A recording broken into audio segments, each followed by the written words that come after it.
Hello and welcome to class, everyone. It's time for us to go ahead and get our lesson started. This is our Improve Your Reading session. My name is Carissa and I'm your teacher for this hour. All right, so if you've got your ticket, come on into the classroom. We'll go ahead and get you participating in our lesson for this hour. All right, so let me go ahead and welcome those who are here. Hello, Juan Carlos. How are you doing today? Hello, Carissa. I'm doing great. And you? Good. Oh, I'm doing just fine. Doing pretty good tonight. Thanks so much for asking. So, Juan Carlos, please tell me about your weekend. How was it? My weekend. It was not too good Oh, because no. I was a little uh, I forgot the word. Uh, I had I had problem with my health. Oh, you were sick. Yeah, I was sick, but Okay. it was just a, a teeth head teeth Headache? no Mm-hmm. teeth teeth ache. A toothache. Toothache. Toothache. Uh-huh. Toothache. Toothache. That's Uh-huh. right.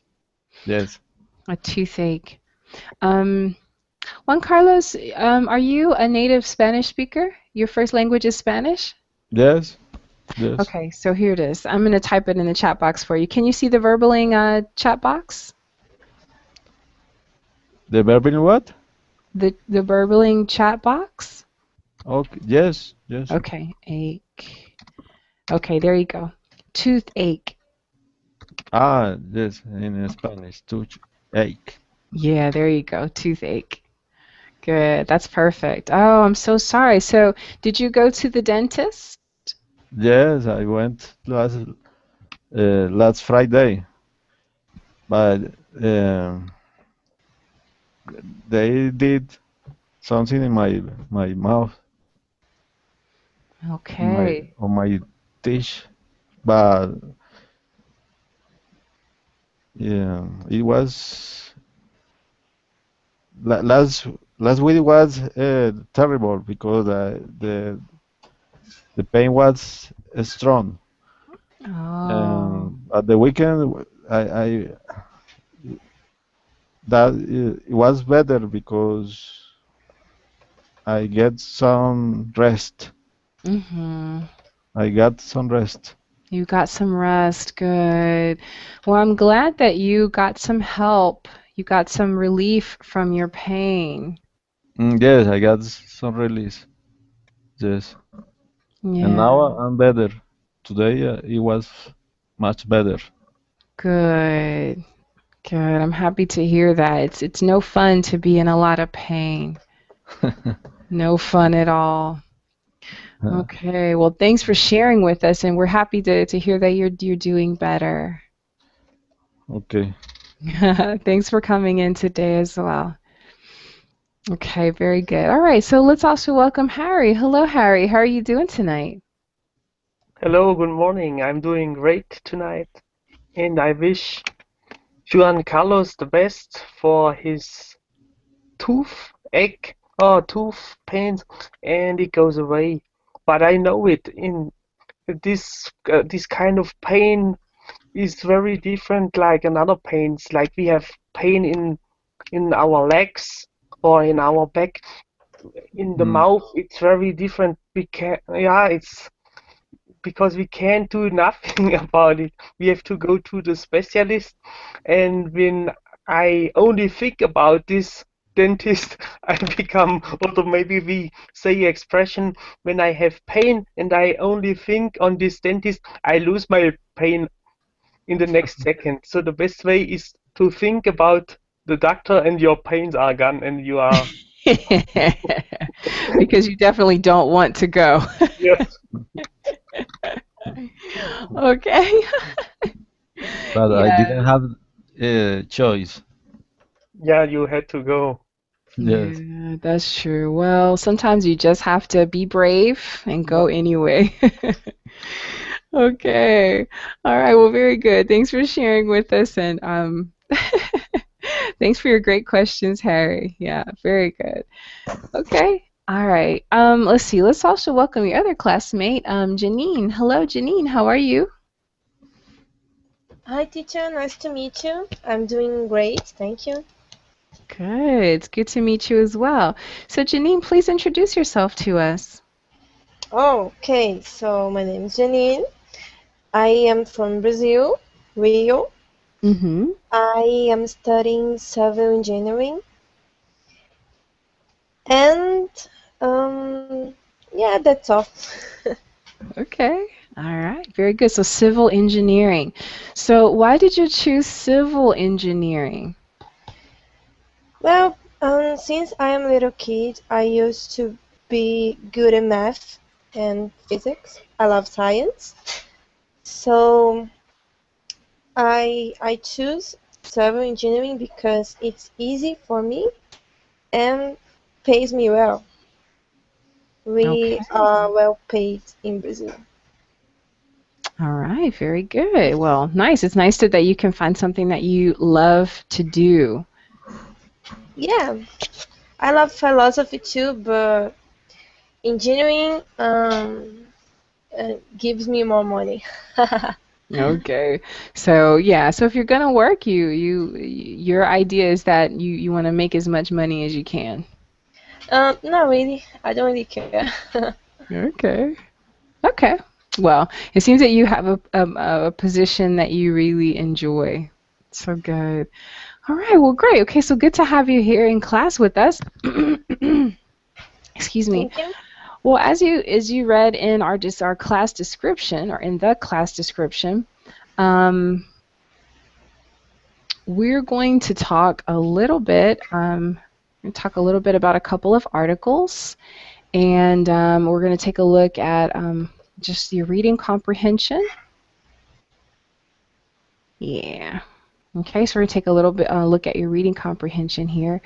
All right, so good. So I've chosen a couple of lessons. Not lessons, a couple of passages that we're going to take a look at. We'll get a couple of you to do some reading for us, and then we're going to consider what we've read. Now, as you're reading, if there are some words that you're not familiar with, okay, go ahead and make a note of that in the chat box, and we're going to go ahead and look those words up, and we're going to see if we can use those in a sentence, so that way you'll have them for the future when you want to use some of those words again. Okay, so I'm going to go ahead and do a screen share. Okay. All right. Okay, very good. Okay, so everyone should be able to see what's on the screen there. All right, so first of all, to get us started, Juan Carlos, can you tell me what you see in the picture there? Oh, what? Butterfly. Butterfly. Good, good. That's a butterfly. All Well, right. butterfly. Yes.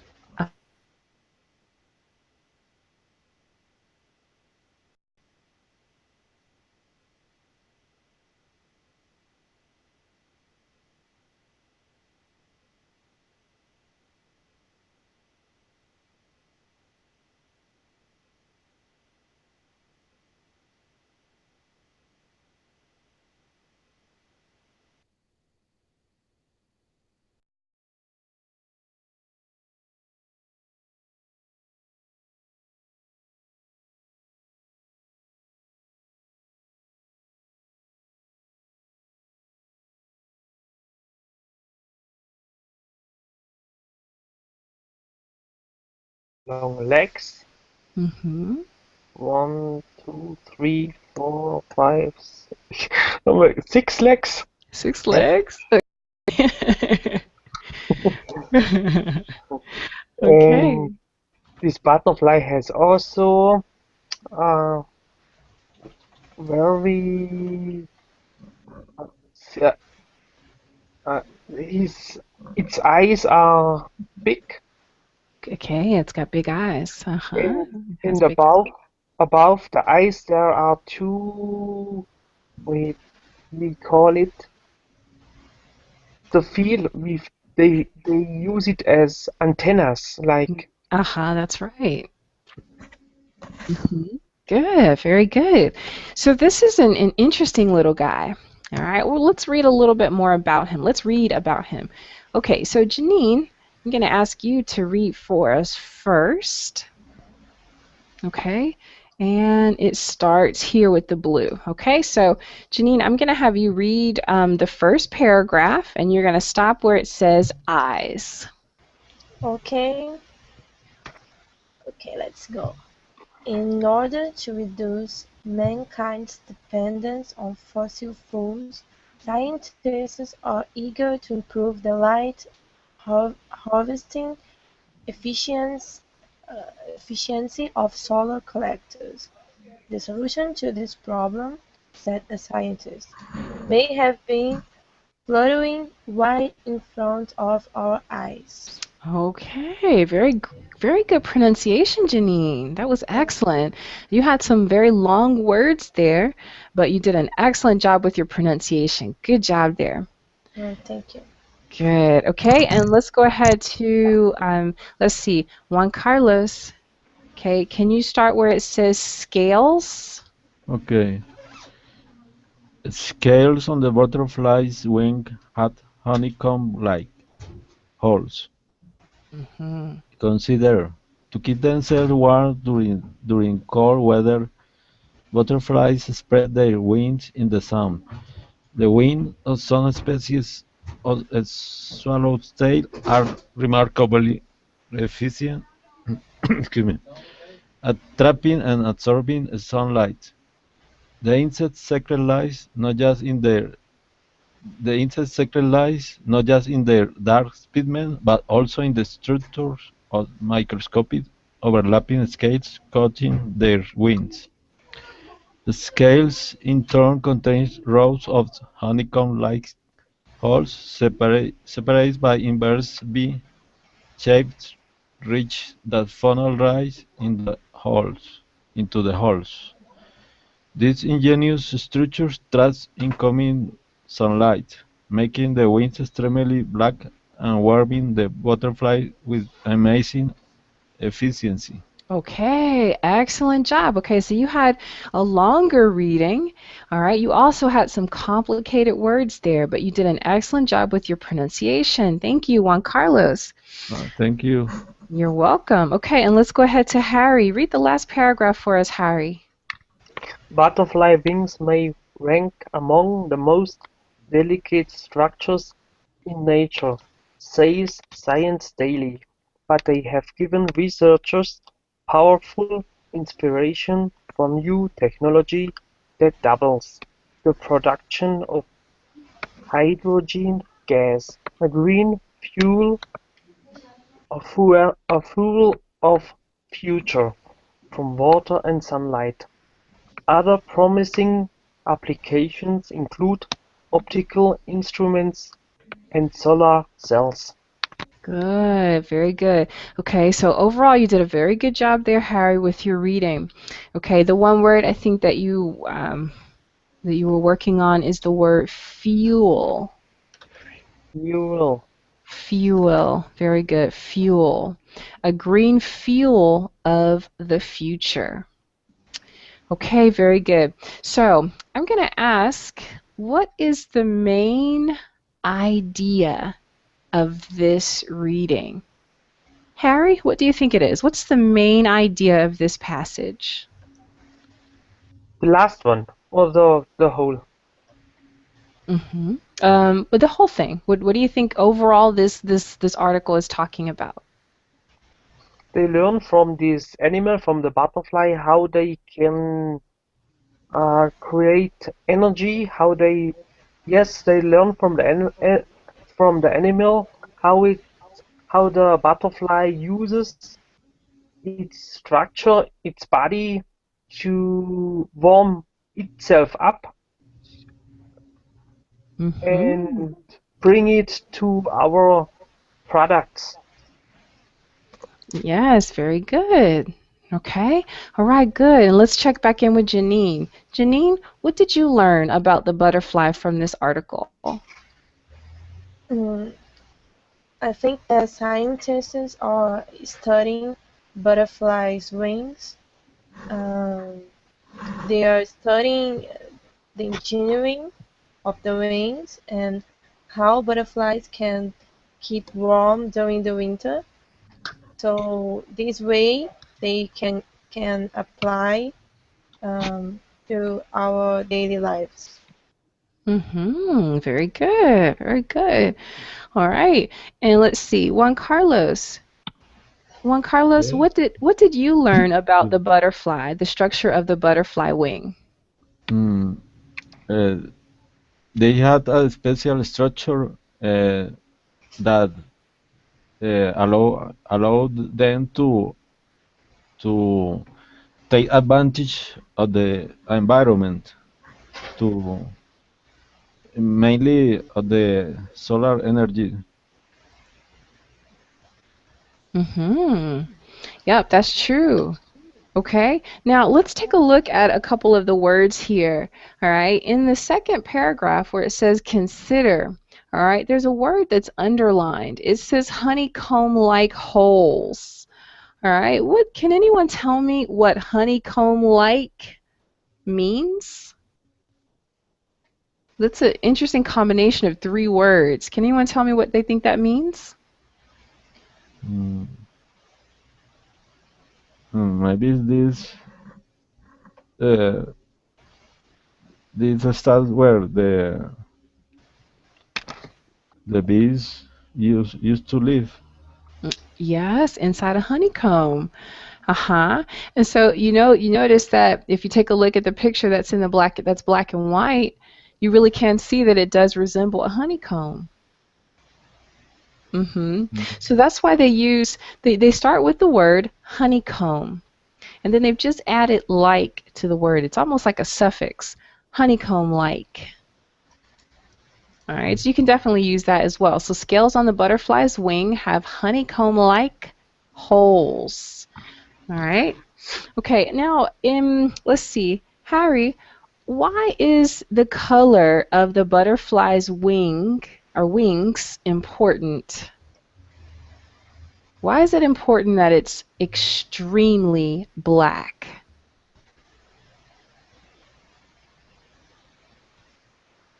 I know that black is keeping is not reflecting the sun.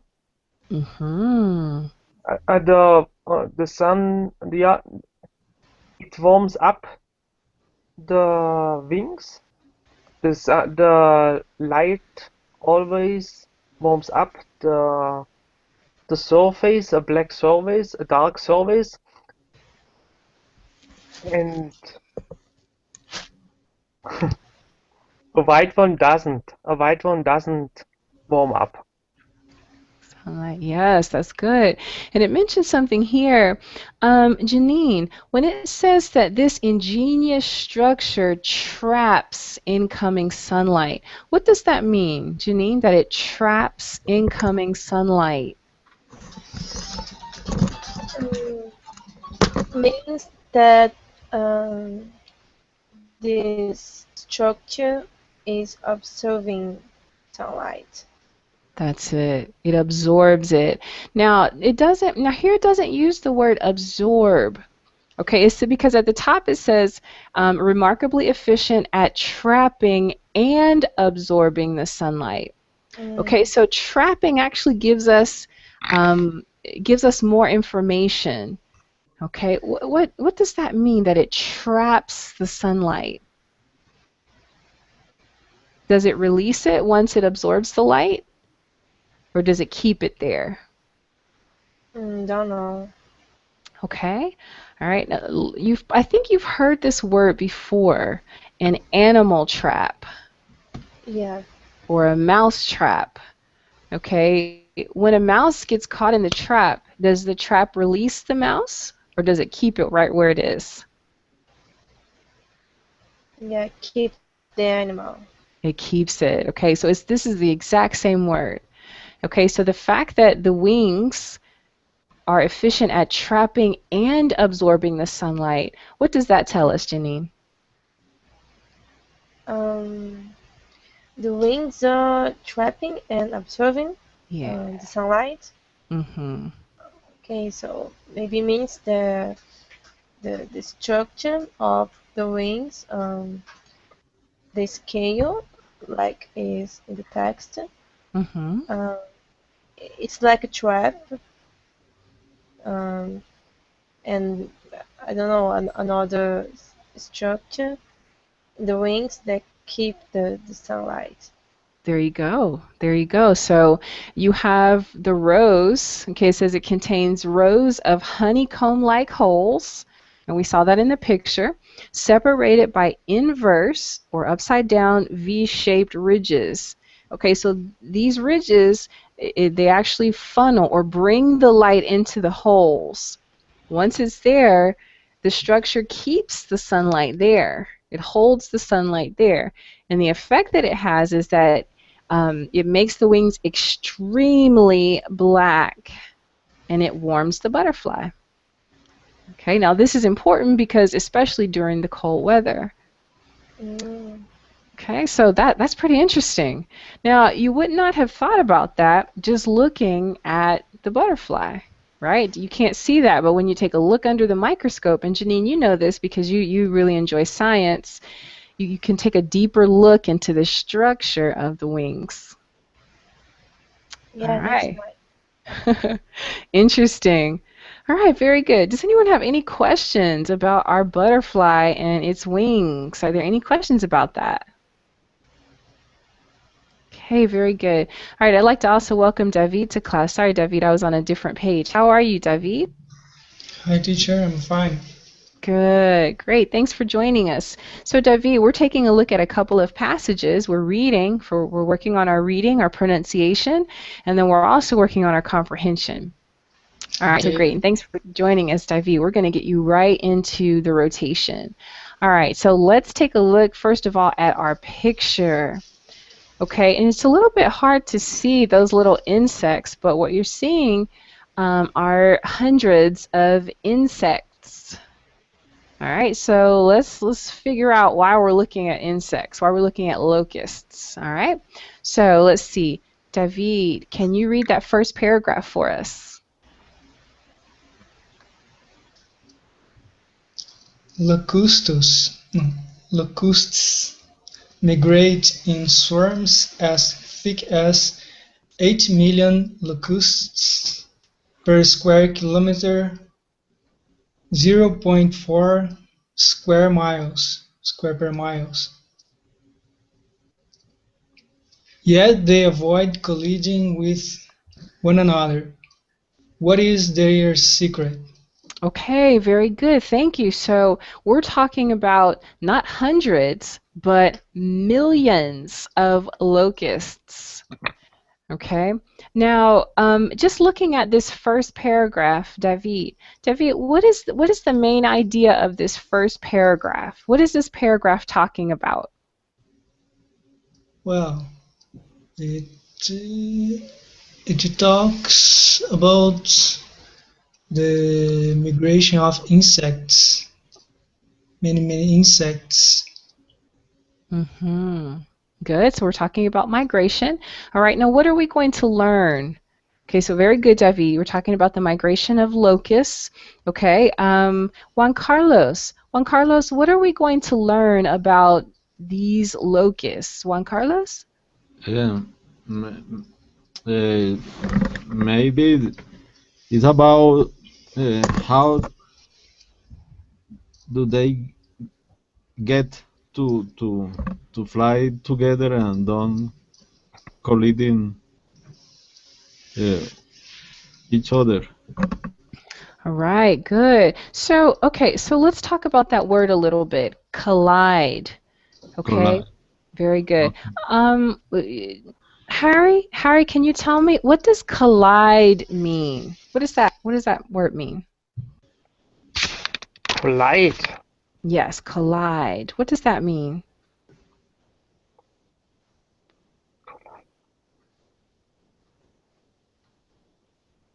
That they avoid colliding. Okay, they mean they don't fly in each other. Good, that's right. So I'm going to type that here. They don't They don't fly into each other. Into each other. Yeah. Right, they don't fly into each other. Or you could also say, you could use a different word, they don't bump. I'm sorry, go ahead. What was the word? Maybe crash? Is that synonym? Uh-huh. Yep, good. So they don't crash into each other, or they don't crash into each other. Very good. Okay, so I'm going to say bump into, bump, or and I'm going to put a slash here, or crash into each other. Now that's very interesting. You have 80 million locusts flying in the same direction, and they don't crash into each other. That's pretty amazing. All right, very good. Okay, class, I'd like to just welcome Omar. Omar just joined us. Hello, Omar. Thanks for joining us. How are you today? Yeah, hi, teacher. I'm doing great, thank you. Good, you're welcome. All right, very good. Okay, so they don't crash into each other or collide into each other. All right, let's go ahead and get our reading. Okay, so let's see. Let's have Janine. Janine, can you read the first paragraph there? Sure. Behind each of the locust's two compound eyes is a motion-sensitive neuron called the lobular giant movement detector, LGMD. When a collision appears imminent, these neurons send messages to the wings and legs, prompting the locust to act quickly. In fact, its reaction is 5 times faster than the blink of an eye. Wow. Very good, very good. Okay, so let's take a look at just one word, and I'm going to have you pronounce that again for me. All right, what is this word that I have in yellow? Okay, I'm sorry, let me change the color because that yellow is a little hard to see. Sorry about that. Okay, there it is. Okay, Jenny, what is that word again? Detector. There you go, detector. Okay, so Janine, you said wow at the end of this paragraph. Why did you say wow? Well, because it's too quick. It's 5 times faster than the blink of an eye, so it's pretty quick. That's interesting. Okay, all right, very good. Okay, and so let's see, David, what do we learn about the locust in this paragraph? Janine mentioned one thing, but what do we learn about the locust here, David? Well, they have this lobula. I don't know how to pronounce it. I think that's lobula. Lobula, okay. Lobula. And this lobula don't allow they collide. Okay, all right, so if you say that it doesn't allow them to collide, okay, you could also say it helps them avoid colliding. Okay, so let's say the LGMD avoid helps the locusts avoid colliding. There you go. Okay, it helps them avoid colliding. All right, very good. That's it. Okay, and let's see. Harry, where is the LGMD located?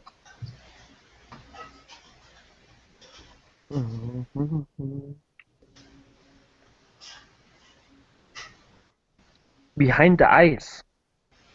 Good, very good. All right. And so, Harry, what do we know about the locust's eyes? What does this tell us about the locust's eyes?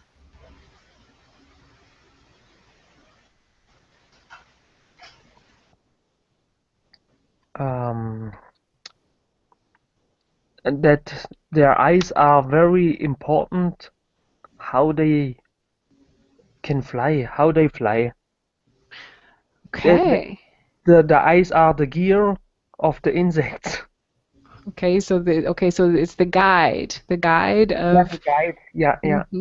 The guide of the insects, right. Good. So it tells us here, Omar, it tells us here that the locust has two compound eyes and they have a motion-sensitive neuron. So Omar, what would happen to the locust if it lost or injured one eye? What would happen to the locust? What do you think? Actually, I don't know. Actually, I've just joined, so I'm trying to keep up. That's okay. We're looking at that first paragraph under consider. Yeah, I can see it. Okay, good. All right. Okay, let's see. Janine, what do you think would happen to the eye? What would happen to the locust if it injured just one eye? Just one.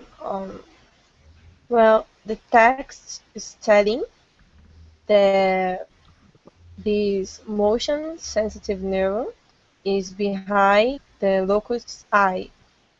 So if one of the eyes are injured, she the insect will probably collide with Yes. another one.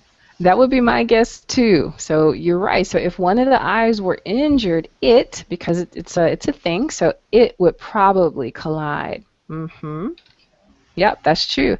Okay, let's go ahead with our reading. Okay. All right. Let's see. Omar, can we get you to read from Inspired? Yeah, okay. I'm just gonna. Okay, there we go. Okay, go ahead.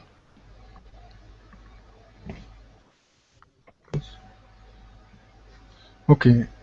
Inspired by the locust's eyes and neurons, scientists have developed computers system that allows a mobile robot to detect and avoid approaching objects without the need for a complicated radar or infrared detectors. Researchers are applying this technology to vehicles, giving them a fast and accurate warning system that could reduce collisions. There's so much to learn from such a simple insect as the locust, says Professor Shaigang Yi at the University of Lincoln in the United Kingdom. Okay, excellent job with your reading. Your pronunciation was very accurate and clear, Omar. Okay, very good. Okay, so Omar, what do you think is the main idea of this paragraph?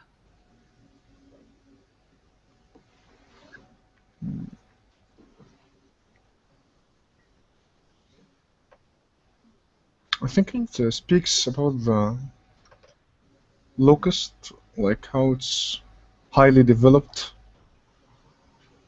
basically, I think. Okay, all right. So how does that help us? Or how has that helped scientists, according to this paragraph?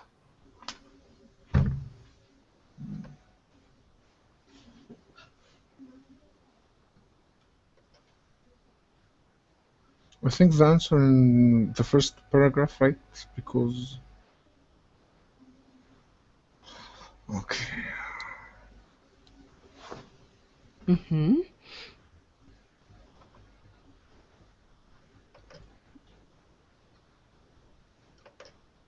Yeah, I think the answer in the first paragraph actually I'm not focusing enough, Okay.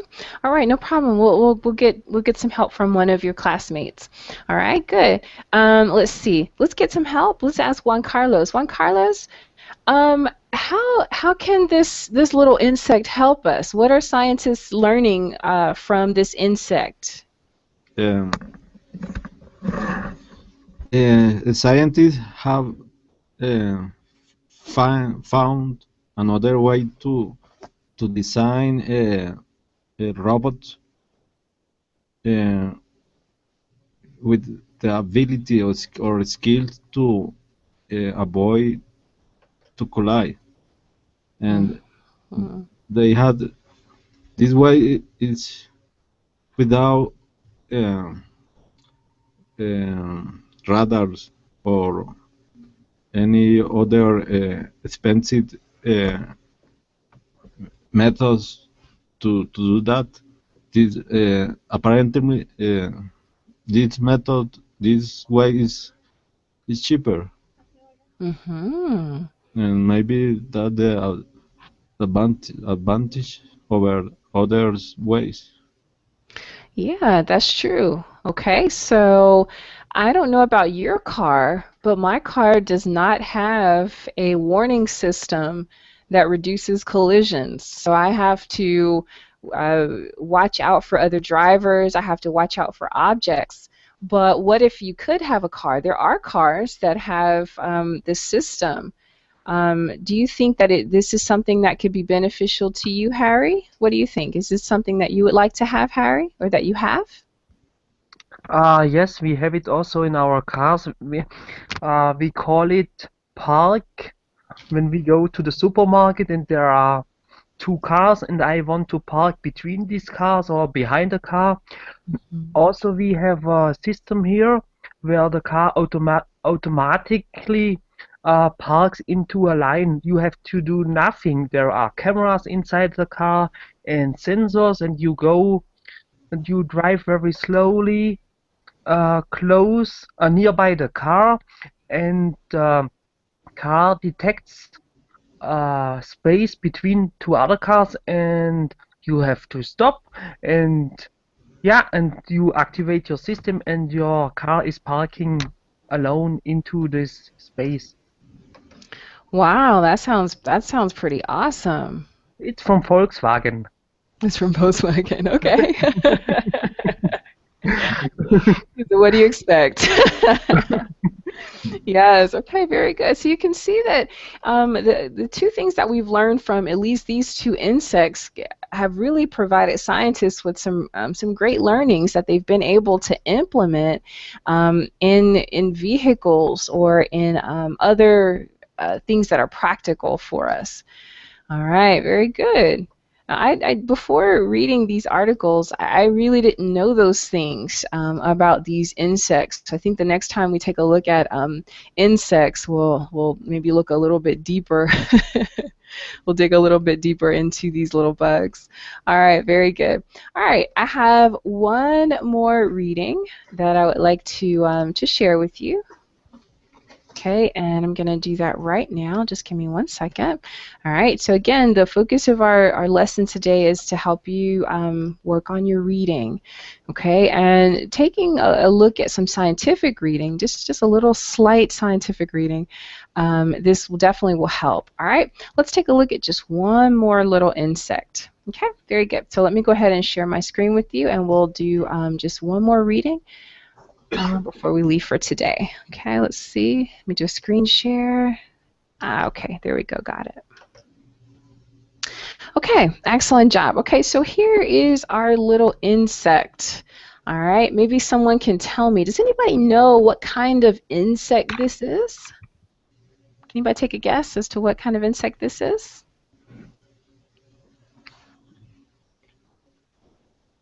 Okay, well, it's definitely not a butterfly and it's not a locust. I'm sorry, say again?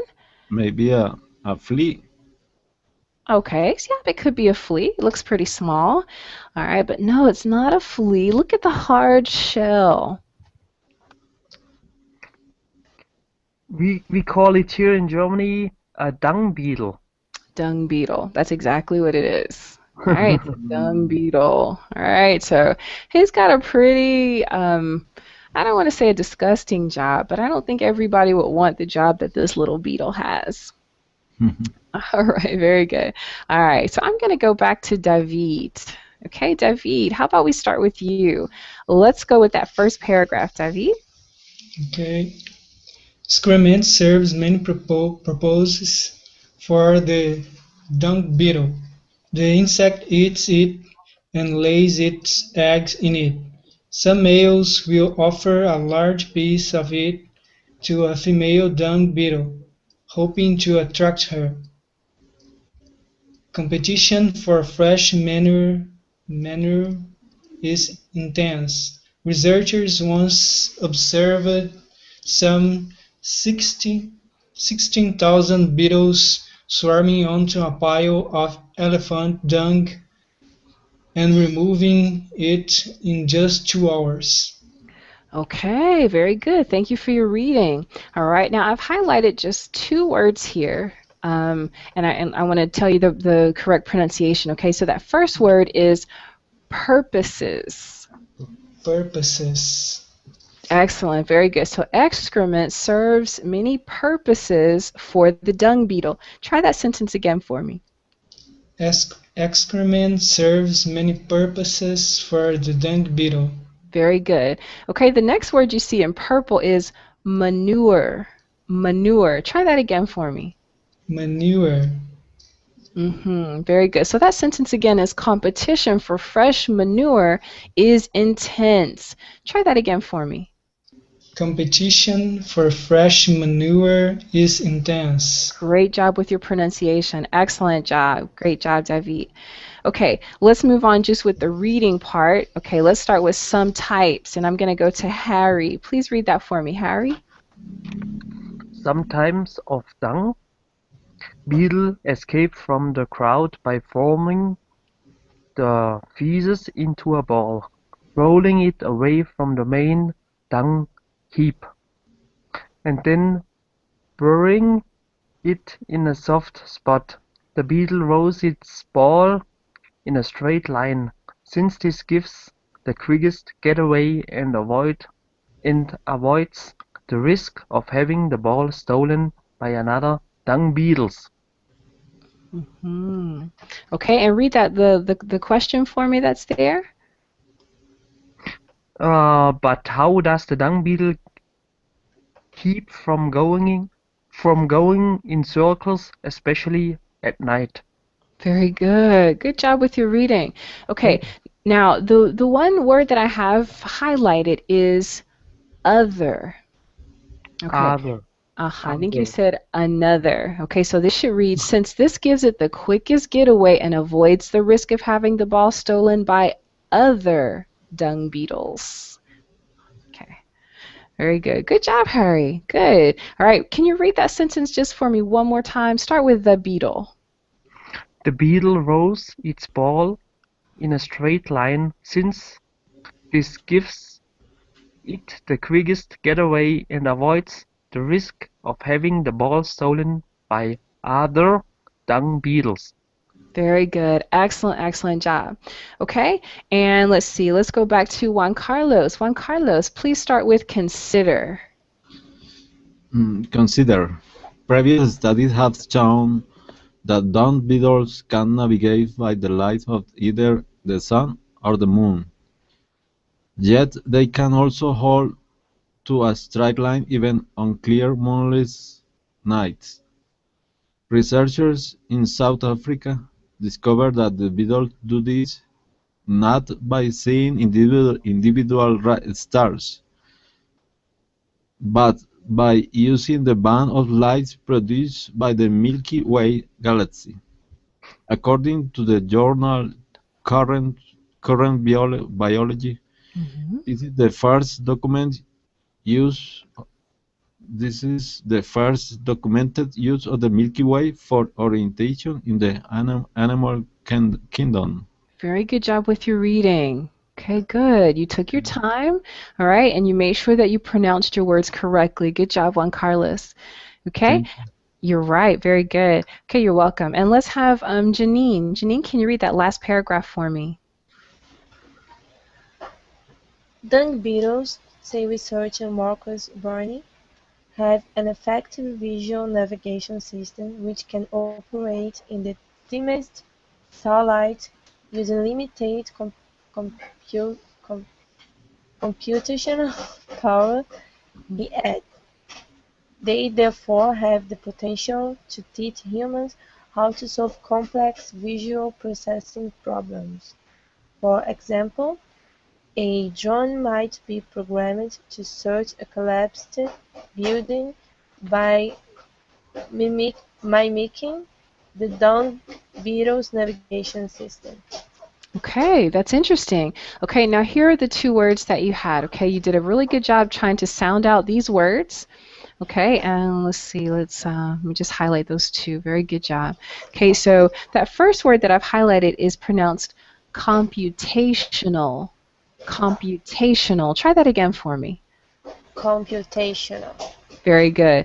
Okay, and then the last word that I have highlighted is mimicking. Mimicking.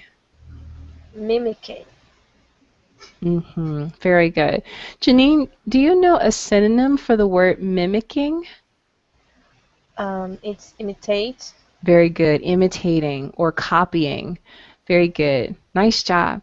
Okay, so let's go back up and talk about what we learn about the dung beetle.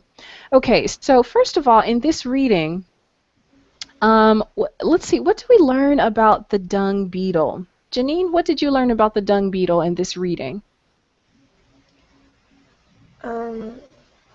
I learned that they have something like a GPS based on That's good. Yeah, they do. based on the Milky Way light, and that helps the beetle to survive.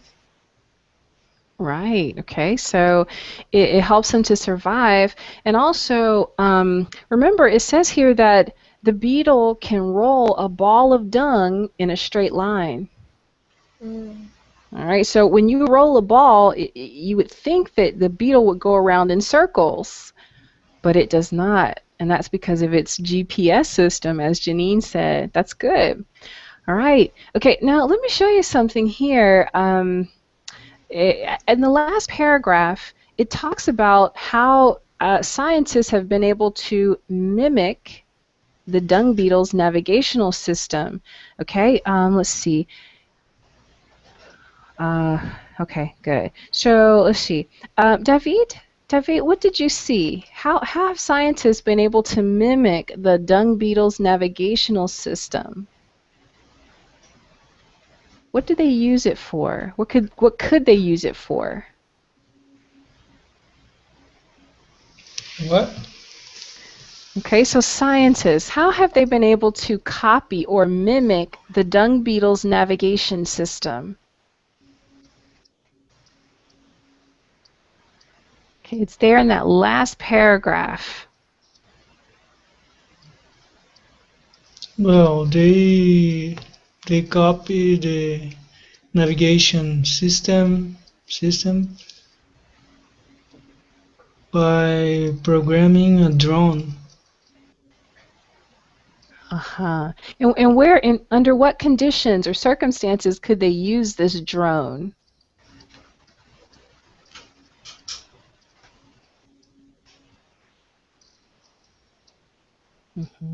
It mentions it right there in that very same sentence. Where could the drone search? Search a collapsed building. Right. Okay. In a collapsed building. So, for example, if there's an earthquake and a building falls or collapses, they may not want to send in humans or animals to search for victims. Okay, so they may send in a drone. All right, very good. Okay, let's take a look back up at that first paragraph. Okay, in this reading, there are, I think I counted maybe 4 different ways that they talk about excrement. Now, this is just for language purposes. All right. Let's see. Harry, did you notice the different words that they use for excrement?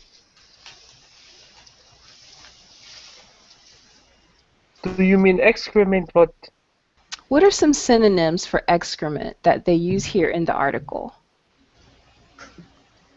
I would say the dung would also be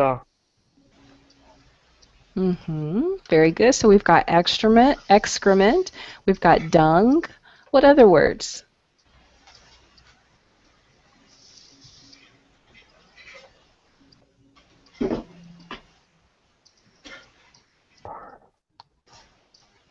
Manure. Very good. Manure. That's a different word for it. That's right. So manure. Any other words?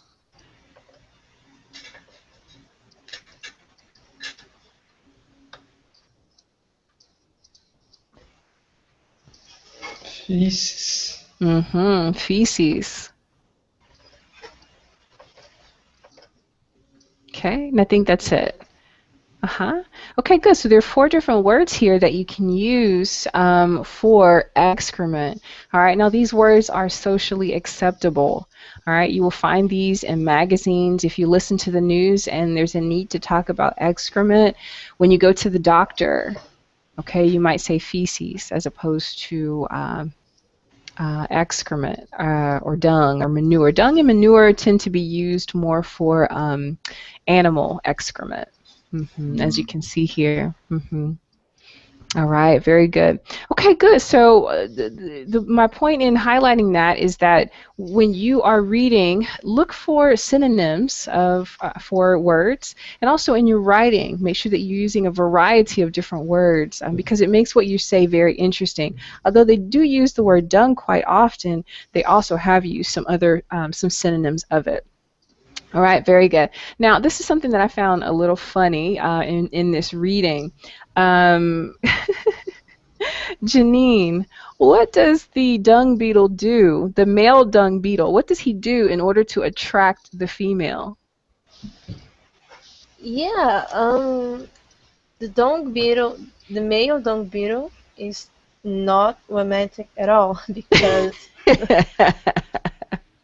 it offers a piece of excrement to the female, right? Yeah, to the female, that's right. So apparently the bigger the piece of excrement, the more attractive he is. Now, maybe, why do you think that is? Why do you think that he would offer a large piece of excrement? What do you think is the thinking behind that? What might the female beetle think about him? Well, because the excrement is important to their survival. That's true. All right, so it could be that she thinks that he's strong. Okay, so because it's a large piece, so look, he can carry a large piece of excrement. Ooh, so he's pretty strong. All right, and what does the article also tell us about what the dung beetle does with the dung? There are 2 things that it mentions there in the second sentence. The dung, what it means is the elephant dung. Okay, so you're asking what elephant dung is? This dung, it is the elephant dung or the dung of the dung beetle? Good question. Okay, so this is it appears to be any type of dung. Okay, right. So it would be the dung of other animals. This beetle don't eat their dungs. Their own dung. The article doesn't really say if the dung beetle eats its own dung. That's interesting. That might be a research project. Yes, I don't know. According to this article, it doesn't really say. But from my understanding of this particular article, it appears that it principally eats the dung of other animals or the excrement of other animals. If they do this, they recycle their proper food. That's true. This is also a good example of recycling. And what's interesting too is that they compete for it. It says that the competition for fresh manure is intense. Yeah, that's pretty amazing. So you can see that the dung beetle really does serve its purpose. It eats it and it lays its eggs in it. So that would be very important for the female dung beetle. So the male is able to provide not only food for her, but also a place for them to lay their eggs or to have their family. Interesting. Very, very interesting.